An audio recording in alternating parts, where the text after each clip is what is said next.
All right, good to have you, Former. It's really been a wonderful time trying to prepare for this interview or this conversation we're about to have right now.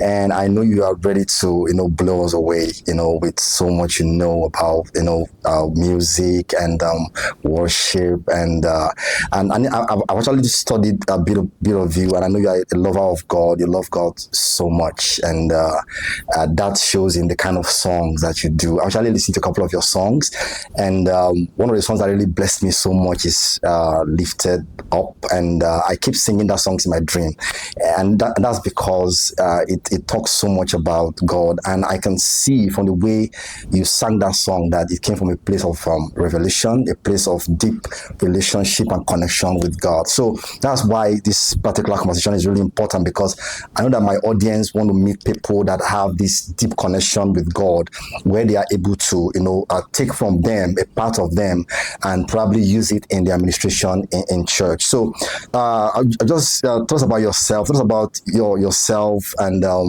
about your work with God in the past and previous years. Yeah, so as you already know, my name is Ufuoma. Okharedia is my Yeah. last name. Married with two kids. I love the Wow. Lord and anything that has to do with Him. Saved by grace. I cannot say that enough. I have been saved by grace, and every time I think about His mercies and His goodness, I just want to worship.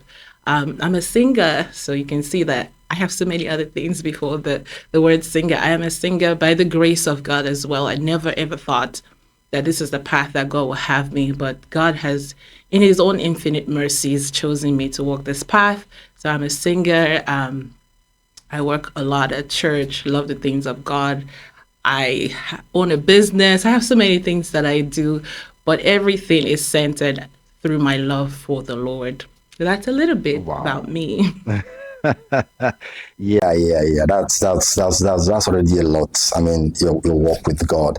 So, what was the inspiration behind your songs? Now, I've heard a couple of your songs, and the ones that are currently making rounds on social media are great songs. What's the inspiration behind this level of creativity and deep worship that is found in your music style?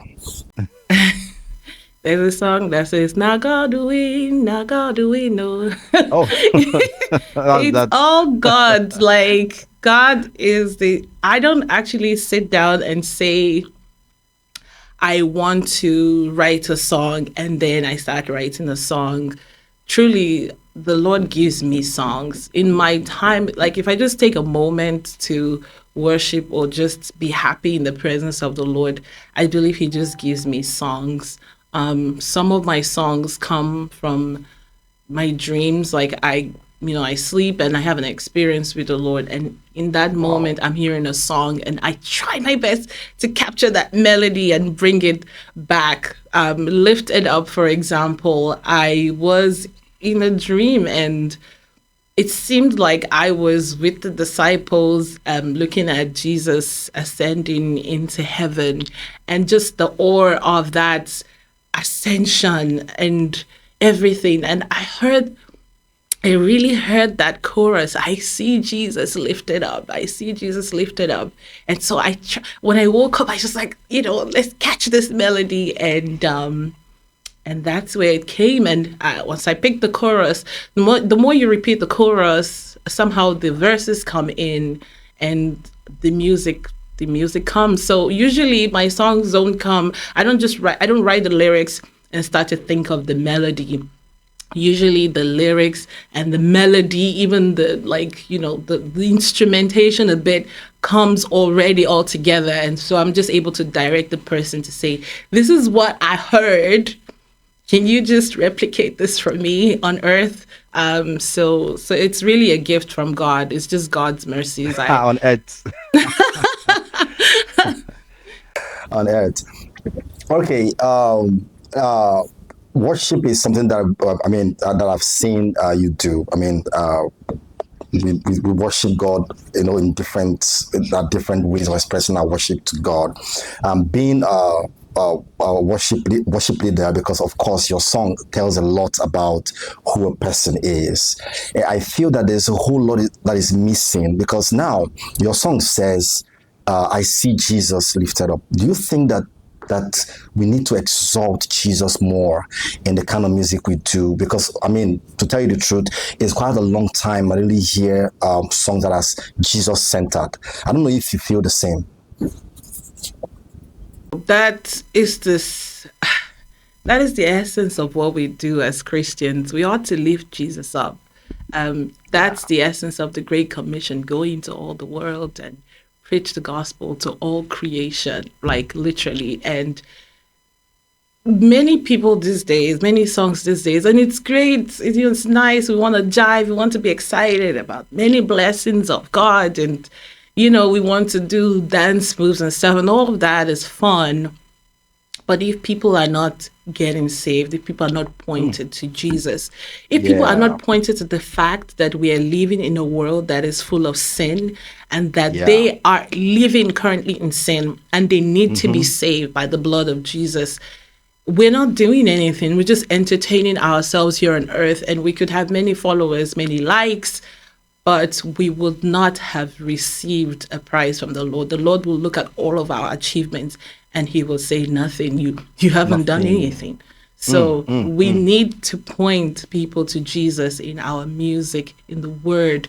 It's not about us. We were not saved because of ourselves. We are trying to recruit people for heaven. We are trying to recruit people from the kingdom of darkness, show them Jesus and return them to the Father. So yes, a lot of people are not doing that. Our flesh wants to be excited by all of these other things, but truly our spirit needs that connection back to God. And I really believe our music should do that. If you're a music minister, that should be your focus, turning people back to the Lord. What you just said now is that our music should show that. And that's a lot, because first of all, I mean, being in the space, music space, I realized that somehow we've actually lost it at some point. We are more interested in trending than actually ministering, and a lot of people are just focused on trending. I keep hearing songs, and sometimes I wonder, what are they writing these songs for? Because there's got to be a motive behind your creativity, and if it's not serving purpose, then there's really no need for somebody to sit down, write a song just because they want to trend, when it's supposed to be a song that should draw souls to Christ. So why don't you use the trending system? I mean, because of course that's the fastest way to make it. Why don't you go that route? Right. Why do you have to focus on the gospel? Why do you have to bring the gospel into your thing? If you know you want to trend, just do all the things that make you trend. Honestly, a lot of people are seeing Jesus as a cool thing, and so they want to trend with Jesus. They want to ride on Jesus's back on the road. To God bless you. I want to use Jesus to. Yeah, I want to use Jesus to climb. Yeah. They're like, at least I'm not doing this other thing. But truly, God looks at your heart. He wants to know, is your heart with him? Do you love me? See how many times he asked the disciples, says, do you love me, Peter? Do you love me? Do you love me? Yeah. And it's an intimate question God is asking you. Not, do you love all these other followers? Do you love the likes? He wants to know, do you love me? Do you love me? Feed. That's the other word. He says, feed my disciples. The question is, the songs we are singing, are they feeding the disciples? Are they feeding? Or they're just decorating them? A champion, a champion, a champion. I'm a champion, a champion.